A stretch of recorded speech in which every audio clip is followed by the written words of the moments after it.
Vamos ler o texto? Romanos 14, hoje de 13 a 23, e permita ao Senhor que no próximo domingo pela manhã, tá? Porque domingo à noite é MCA, a Margareta que vai falar. Então eu pretendo concluir Romanos 15, versículos de 1 a 13 na semana que vem. Hoje é 13 a 23 do capítulo 14. Acompanhe na sua Bíblia, por favor, apenas dando sequência ao tema que começamos na semana passada. Portanto, não nos julguemos mais uns aos outros. Pelo contrário, tende como propósito não pôr pedra de tropeço, obstáculo ao vosso irmão. Eu sei e estou certo no Senhor que nada por si mesmo é ritualmente impuro, a não ser para quem assim o considera, para esse é impuro. Pois se o teu irmão se entristece por causa da tua comida, não estás andando segundo o amor. Por causa de tua comida, não faças perecer aquele por quem Cristo morreu. Não deis motivo para que seja difamado o que considerais bom. Porque o reino de Deus não consiste em comer e beber, mas em justiça, paz e alegria no Espírito Santo. Pois quem serve a Cristo dessa forma é agradável a Deus e aceito pelos homens. Esse versículo 18 é muito especial, né? Muito lindo ele. 19. Portanto, sigamos as coisas que servem para a paz e as que contribuem para a edificação mútua. Não destruas a obra de Deus por causa de comida. Na verdade, todo alimento é puro, mas se torna um mal se alguém vir nisso motivo de tropeço. É melhor não comer carne, nem beber vinho, nem fazer outra coisa que se torne motivo para que teu irmão tropece. A fé que tens, guarda-a contigo mesmo diante de Deus. Feliz é aquele que não se condena naquilo que aprova. Mas o que tem dúvidas é condenado de se comer, pois o que ele faz não provém da fé, e tudo que não provém da fé é pecado. Vamos entender esse texto, igreja, versículo 13. Não nos julguemos mais uns aos outros. Para quem serve isso? Para qual dos dois? Para os dois. Tanto cristãos fortes, como os fracos, eles poderão levar os seus irmãos a tropeçar, um grupo ou outro. Então, o cristão forte, mas Paulo fala, insensível. Insensível. Ele pode usar da sua liberdade e ofender a consciência dos outros. O cristão fraco, ele poderá cercar os demais com regras, regulamentos e causar divisões. Então, igreja, olha que interessante, o fato do reino de Deus não consistir em comida e em bebida, está no verso 17, nós lemos isso, né? Não serve para convencer os que não comem e que não bebem, pressionando-os. Sabe o que Paulo está dizendo para o cristão forte? Não adianta você enfiar a goela abaixo. Não é assim que funciona.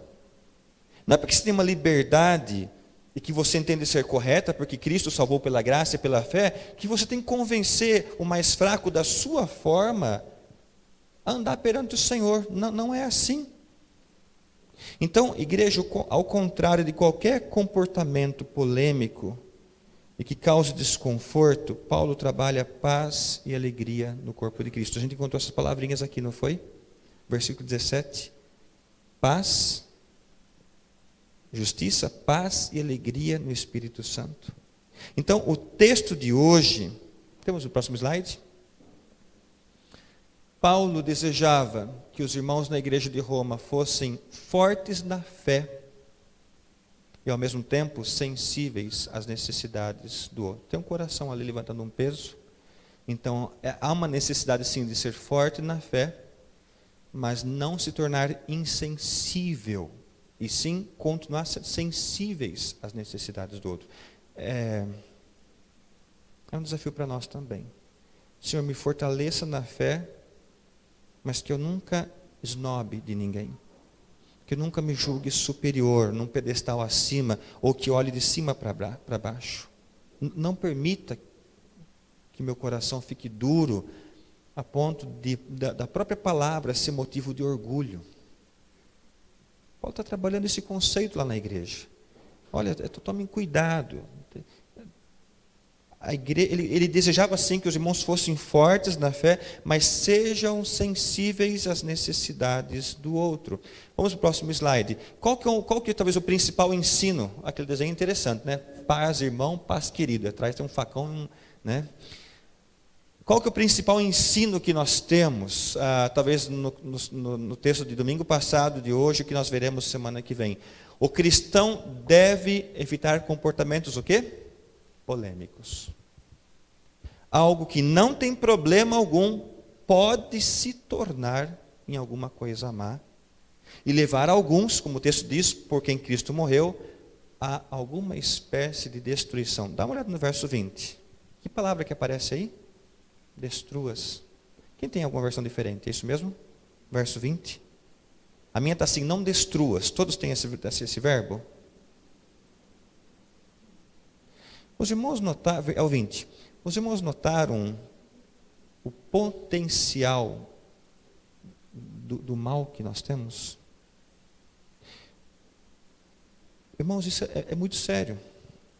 Paulo está dizendo, olha, se os irmãos começarem a discutir na igreja por questões secundárias, há um problema de destruição. O que ele está ensinando é que o cristão deve evitar comportamentos polêmicos, tensos. Por quê? Porque Cristo morreu por todos aqueles que estavam, tanto os fracos, é que ele diz no verso 15, como pelos fortes. Então, igreja, ele está acalmando aqui o problema que está acontecendo na igreja. E uma lição para nós, uma reflexão, olhando para esse texto, para o que nós temos em mãos, o que nós aprendemos? Nós precisamos controlar constantemente os efeitos do nosso comportamento sobre o nosso próximo. Não é verdade? Então, eu já repeti isso, toma cuidado com aquela frase. Eu sou sincero, eu falo na cara. Isso é grosso, mal educado, isso é diferente. Não justifique sinceridade com falta de educação. Não é assim. Paulo está usando isso aqui, né, no trecho da palavra de Deus, dizendo que é preciso eu e você controlar constantemente o nosso comportamento sobre o próximo. Paulo deixa claro a importância dos bons relacionamentos a partir do quê? Da compreensão e do amor. É o que ele está ensinando aqui no texto. Veja o verso 14. Aliás, qual que é o fator determinante? Eu sei e estou certo no Senhor Jesus. Eu creio que tem pessoas com tradução diferente. Essa frase, estou certo no Senhor Jesus. Alguém tem na sua Bíblia como alguém que está no Senhor Jesus? Dessa forma? Tem, né? Está assim em algumas Bíblias. Como alguém que está no Senhor Jesus. Sabe o que isso quer dizer? Agora que Paulo era cristão, as antigas crenças sobre comida já não se aplicavam. E nem por isso ele era chato. Nem por isso ele era incompreensível, rancoroso. Aqui o texto é claro.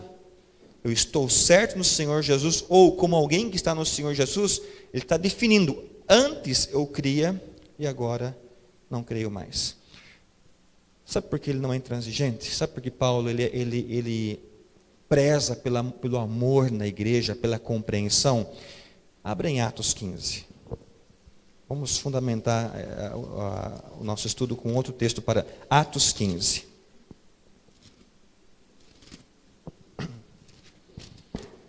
Amanhã é feriado, podemos pregar até meia-noite hoje, né?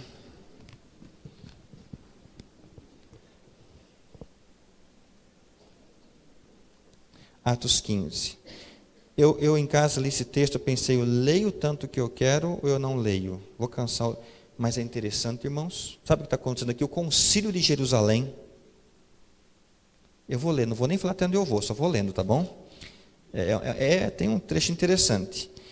E é importante para o texto dessa noite. Atos 15. Veja o que está acontecendo aí. Que história nós temos em mãos. Eu vou ler de uma certa forma um pouco mais rápido. Eu peço que você acompanhe. Certos homens que desceram da Judéia ensinavam os irmãos: se não vos circuncidardes, segundo o costume instituído por Moisés, não podereis ser o quê? Olha aí. Que negócio de aceitar Cristo. Tem a circuncisão. Olha o apego ao passado. Vamos continuar? Então Paulo e Barnabé os confrontaram e discutiram muito com eles, e os irmãos resolveram que os dois e mais alguns dentre eles subissem a Jerusalém aos apóstolos e aos presbíteros por causa daquela questão. Olha lá, está se formando um concílio aí. Eles foram acompanhados pela igreja por um trecho do caminho e, passando pela Fenícia e por Samaria, relataram a conversão dos gentios, levando grande alegria a todos os irmãos. Quando chegaram a Jerusalém, foram recebidos pela igreja e pelos apóstolos e presbíteros. Então relataram tudo o que Deus havia feito por meio deles. Mas alguns do grupo religioso dos fariseus que haviam crido, levantaram-se e disseram que era necessário circuncidá-los e mandar que obedecessem à lei de Moisés. Há uma atenção aí, né? Verso 6. Os apóstolos e os presbíteros reuniram-se para considerar o assunto. Então está formado o concílio para resolver o que vai ser feito. 7. E havendo grande discussão, quem que se levantou? Ele, né? Pedro. Levantou-se e disse-lhes: irmãos, bem sabeis que já há muito tempo Deus me escolheu dentre vós, para que os gentios ouvissem da minha boca a palavra do evangelho e crescem. E Deus, que conhece os corações, testemunhou a favor deles, de quem? Dos gentios, dando-lhes o Espírito Santo, assim como a nós. Isso foi impactante, meus irmãos. O Espírito Santo não é propriedade só do judeu, como ele, mas também dos gentios. É isso que ele está enfatizando. Olha, não há diferença entre nós e eles. Verso 9. E não fez distinção alguma entre eles e nós. E tem uma frase bem especial: purificando-lhes o coração pelas obras? Não, pela fé. Não por atos, não por costumes, por tradições. Pela fé a purificação acontece. Verso 10. Agora, por que quereis colocar Deus à prova, impondo aos discípulos um jugo que nem nossos pais, nem nós podemos suportar? Pelo contrário, cremos que somos salvos pela graça do Senhor Jesus, do mesmo modo que eles. Verso 12. Então, toda a multidão silenciou e passou a ouvir Barnabé e Paulo, que contavam quantos milagres feitos extraordinários e sinais Deus havia realizado por meio deles entre os gentios. Paulo está dizendo: o Deus é o Deus de todos, e a graça é para todos. Eu, Paulo e Barnabé, sabemos o que Deus tem feito entre os gentios. Verso 13. Quando acabaram de falar, Tiago tomou a palavra e disse: irmãos, ouvi-me.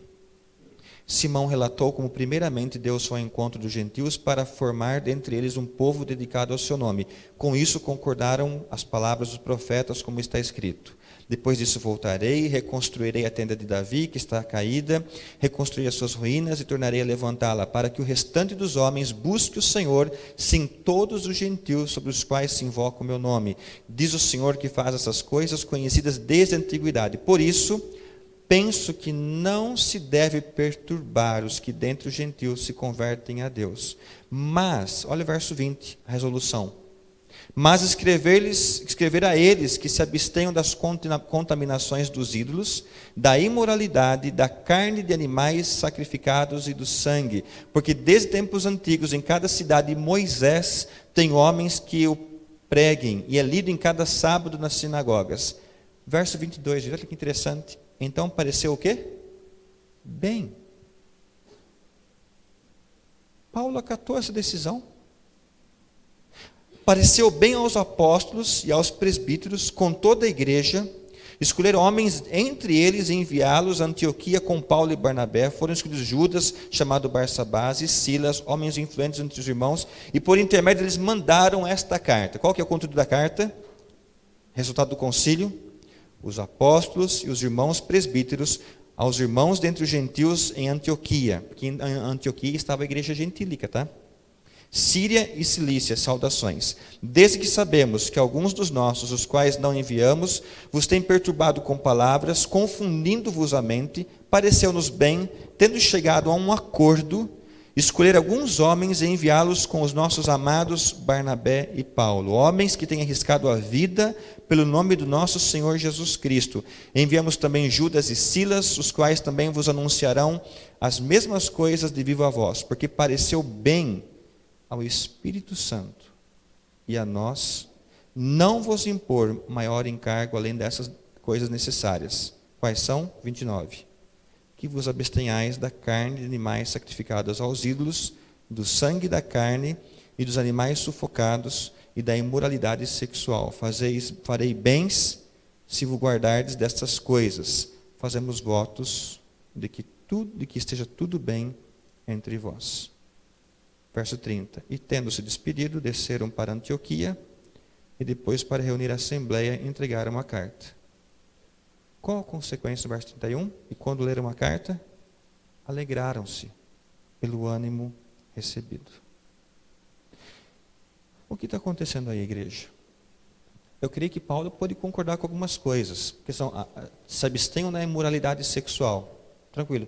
Mas quando chegaram no ponto aqui, olha, os cristãos devem se abster da carne e de animais sacrificados aos ídolos, do sangue. Para mim, Paulo estava falando assim, isso não era necessário, porque nem existe ídolo. Mas, sabe o quê? Igreja, não é interessante essa história, esse concílio? Nesse concílio que aconteceu em Jerusalém, a igreja formada por judeus pediu à igreja dos gentios em Antioquia que recomendasse aos irmãos daquela igreja que não comessem carne sacrificada aos ídolos. Tem a ver com o nosso texto de Romanos. Paulo estava nesse concílio e aceitou esse pedido, mas não por pensar que comer a carne seria algum pecado, ou porque haveria algum tipo de mal na carne sacrificada aos ídolos, mas porque essa prática ofenderia muitos judeus crentes em Jesus. Igreja, Paulo não considerava a questão tão séria assim, a ponto de dividir a igreja. O desejo dele, ao aceitar essa recomendação do concílio de Jerusalém, foi promover a unidade entre os cristãos. Talvez você pense assim, se fosse eu nesse concílio, eu ia virar a mesa. Porque em Cristo eu sou liberto, qual problema tem essas coisas aí? Paulo não fez isso. A visão desse homem de Deus, ela é um pouco à frente. Se fosse proibido, se fosse liberado tudo, quantos judeus cristãos ficariam ofendidos? Igreja, sabe o que o apóstolo Paulo ensina?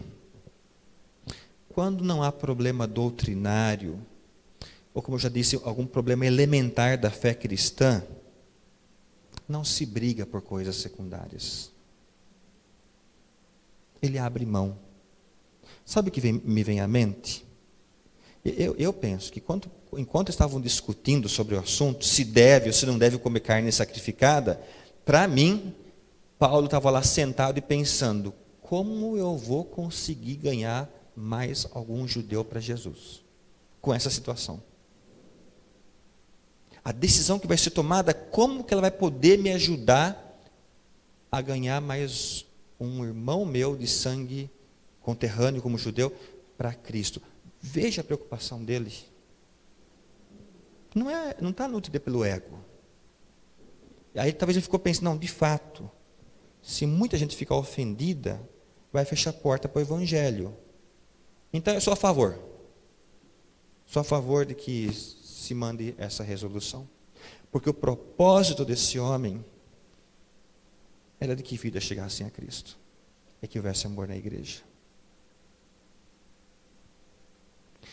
Igreja, não fique preocupado ou desgastando força se um irmão bate palma no cântico e o outro não. Não fique preocupado se um fala glória a Deus mais alto, amém mais alto, e outro não fala nada. Não fique preocupado se alguém durante o cântico fecha o olho, levanta a mão e o outro não. Aliás, certo dia um adulto disse para mim, isso aconteceu, olha, eu tinha até vontade de levantar a mão no cântico, mas eu não fui criado assim, eu tenho dificuldade, fico constrangido. Eu digo a esses, talvez eu me inclua, Deus sabe da sua devoção. Sabe da sua devoção. Ninguém é mais ou menos por fazer ou não fazer. Essas coisas não devem ser cobradas ou exigidas. E isso o texto deixa claro. Paulo está dizendo, aquele que não come, não force ele a comer. Não deve ser cobrado. O tempo vai resolver isso. Igreja, o especial na igreja de Cristo é que através da diversidade há unidade. Nós cantamos agora, um só rebanho, uma só fé, um só pastor. Há unidade. Mas Como que aquele texto de Coríntios que nós conhecemos, se o pé disser, eu não sou mão, não sou do corpo, ou se a orelha disser, lembra aquele texto, 1 Coríntios 12? Nem por isso deixará de ser do corpo. Então, na diversidade, há unidade. Vamos voltar para Romanos? Eu sei que fui longo lá em Atos, mas a gente precisa corroborar o que nós estamos aprendendo com outros textos, isso nos ajuda. Romanos 14, verso 15. Pois se o teu irmão se entristece por causa da tua comida, não estás andando segundo o amor. Ele está falando isso para quem? Para o cristão forte ou para o cristão fraco? O forte. Olha, se um judeu vê você, gentil, comendo, ele está ficando triste, você não está agindo corretamente. Não está. Ele está puxando a orelhinha do cristão forte. Não estás andando segundo o amor. Igreja, o segredo para a convivência boa na igreja, ou para conviver na diversidade, nas diferenças, estou falando das coisas secundárias, ou como é o amor. O texto dá tanta ênfase que ele usa, inclusive, por quem Cristo morreu. Pelos fracos também. O cristão forte deve estar disposto a fazer ajustes em seu comportamento por amor a tais irmãos. O principal ensino de Paulo é: abra mão, calma, abra mão de suas ansiedades, de suas expectativas, das ansiedades. Ele está falando para o gentil: vai devagar, não force os outros a comerem todo tipo de alimento só porque você não crê nisso. Verso 17, porque o reino de Deus não consiste em comer e em beber, mas em justiça, paz e alegria no Espírito Santo. Paulo faz um alerta: quando nós nos preocupamos com coisas secundárias ou menos importantes, podemos perder a essência do viver cristão. Quando ele fala aqui justiça, o que é justiça? É o viver em retidão. Já em outras cartas, o apóstolo Paulo enfatiza a importância de uma vida cristã aprovada por Deus. Veja o verso 20. Não destruas a obra de Deus por causa de comida. Esse é um problema da época. Nós podemos colocar outros aqui que eu mencionei agora há pouco, né? Na verdade, todo alimento é puro, mas se torna um mal se alguém vir nisso motivo de tropeço. Igreja, o pecado não é assunto somente particular. Muito do que nós fazemos afeta também as outras pessoas. Por isso o apóstolo Paulo enfatiza o cuidado com o próximo. Deus nos criou para sermos... Eu falei essa frase quarta-feira lá no Pequenos Grupos. Deus nos criou para sermos interdependentes e não independentes uns dos outros. Os que são fortes na fé devem viver sem orgulho, tratando os outros com domínio próprio, amor e paciência. E vamos finalizar, versos 22 e 23. A fé que tens, faz o quê? Guarda contigo mesmo diante de Deus. Feliz é aquele que não se condena naquilo que aprova. E no versículo 23 diz o seguinte, lá no final: tudo que não provém da fé é pecado. Igreja, nesses últimos 2 versículos, Paulo estabelece o padrão da fé, tanto para o fraco, como para o forte. Os fortes não devem confiar em sua liberdade de comer e beber, pois essa confiança tão grande que eles têm pode ser motivo de condenação e de pecado. Sim. Os fracos, que se comportam direitinho de acordo com as leis, com os costumes, não devem se apegar aos seus rituais, às tradições ou aos costumes, como se fosse um caminho para conquistar uma aprovação diante de Deus. Enfim, comendo ou não comendo, a fé é o fundamento. A fé. Por isso, confiar em tradições ou confiar na liberdade sem a fé é pecado, pois nenhuma dessas posições garante a justiça de Deus. Tem 3 lições finais que eu queria colocar para a gente poder entender melhor. Primeira lição do texto de hoje à noite: o assunto é tão sério que, se não for tratado biblicamente, pode se tornar algo que destrói a obra de Deus. Está no verso 20. Irmãos, não se brinca com esse assunto. Lamentavelmente, igrejas são divididas não por problemas doutrinários. Opiniões, eu concordo ou não concordo, toma uma proporção que racha. E Paulo está dizendo que destrói. Se não for bem cuidado, se esses assuntos não forem bem cuidados, se não houver um abrir mão, uma compreensão, pode destruir a obra de Deus. Ele trabalha isso no verso 20. Uma segunda lição que nós temos: a prioridade para o crente é de manter suas convicções diante do Senhor. Dá uma olhada nos versos 22 e 23, que nós já lemos. A fé que tens, guarda contigo mesmo diante de Deus. E no verso 12, empecando a semana passada, assim cada um de nós dará conta de si mesmo a Deus. Então, o crente mantenha a sua convicção diante do Senhor. Submeta o seu coração ao Senhor, a Deus. E por último, uma terceira lição, verso 18. De acordo com o texto, de quem Deus se agrada? Está aqui no versículo, né? Vamos olhar. Pois quem serve a Cristo, dessa forma é agradável a Deus e aceito pelos homens. De acordo com daqueles, de quem esse Deus se agrada? Daqueles que abrem mão pelo bem maior que é o amor na igreja. Igreja, ter paciência e compreensão também é uma forma de servir ao Senhor. Isso nos chama atenção, não chama? Ter paciência e compreensão também é uma forma de servir ao Senhor. Porque o verso 18 diz: quem serve a Cristo dessa forma, que forma? Abrindo mão, nutrindo o amor, não impondo, não cobrando, não murmurando, não exigindo. Quem serve a Deus dessa forma é agradável a Deus. Esse versículo é digno de ser grifado, é um destaque aqui. Nós temos um norte, uma direção especial. Quer ser agradável a Deus? Alimente a paciência. Tenha mais compreensão.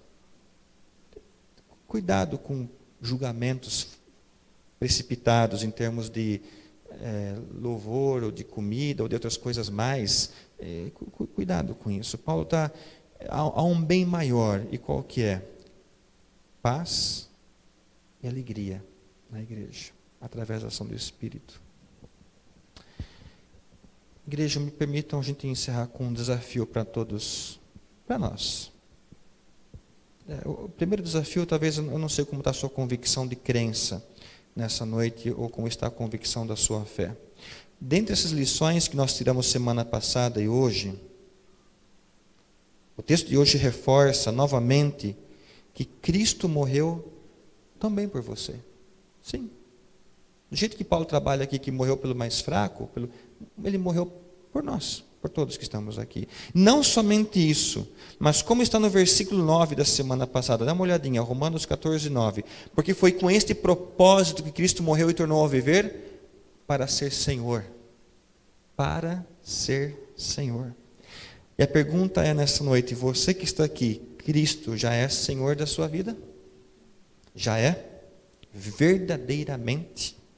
Um dos resultados da salvação aparece no versículo 17. Ele começa a desfrutar de justiça, começa a promover a paz, viver com alegria, que não é da sua própria, de si próprio, mas que vem através da ação do Espírito.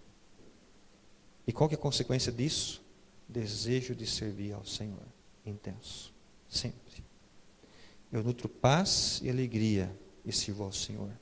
Eu alimento paz e alegria e eu sirvo ao Senhor. Esse é o pensamento de alguém regenerado. Eu alimento em mim paz e alegria, eu quero servir ao Senhor. Igreja, que a nossa oração nessa noite, minha e sua, seja: Senhor, renova em mim o desejo de servir a Ti. Livra-me de questões menores, talvez um coração inclinado ao pecado, que talvez na hora de um hino, de um cântico, eu estou julgando alguém. Senhor, limpa isso de mim. Tira isso da minha mente para que eu não contribua para qualquer tipo de destruição, de maldade no corpo do Senhor. Completa em mim a paz, completa em mim a alegria por pertencer ao Senhor. Talvez a oração nossa nessa noite seja: eu como ovelha de Cristo, como membro da igreja do nosso Senhor Jesus, que eu seja um agente de unidade, que eu seja um agente de amor, que eu seja um agente de compreensão na igreja de Cristo e para a honra e glória de Deus. Amém? Que seja esse o seu desejo. Senhor, me faz com o desejo de ser um servo melhor, mas alguém que promova a unidade, amor, compreensão, na igreja que não é de pessoas, na igreja que é de Cristo. Nós podemos orar? Vamos fechar nossos olhos, orar dessa forma. Senhor, o Senhor tem trabalhado em nós como igreja. Igreja que não é de pastor, não é de líder, de professor da escola bíblica, mas igreja de Cristo que se reúne. Fortalece-nos, ó Deus, com a Tua palavra, com a ação do Teu Santo Espírito, para que não venhamos experimentar situações desastrosas, ou desagradáveis, ou humanas, ou pecaminosas. Livra-nos de nós mesmos. Ó Deus, o Senhor conhece os corações aqui. E se tem havido julgamentos pontuais, em um momento ou outro, do culto ou fora dele, liberta-nos dessa visão mesquinha, ó Deus. E que o Senhor possa sim encontrar em cada um particularmente devoção. Devoção, entrega, desejo de promover o bem à igreja, o amor à paz. E o desejo último de servir a Cristo, servir ao Senhor.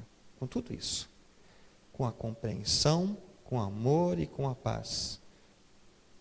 O desejo de servir aquele que morreu por nós e ressuscitou.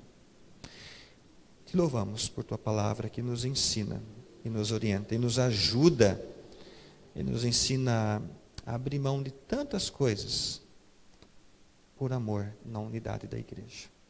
Assim nós oramos, pedindo ao Senhor, clamando a Ti, porque carecemos tanto da ajuda do Senhor nesta área.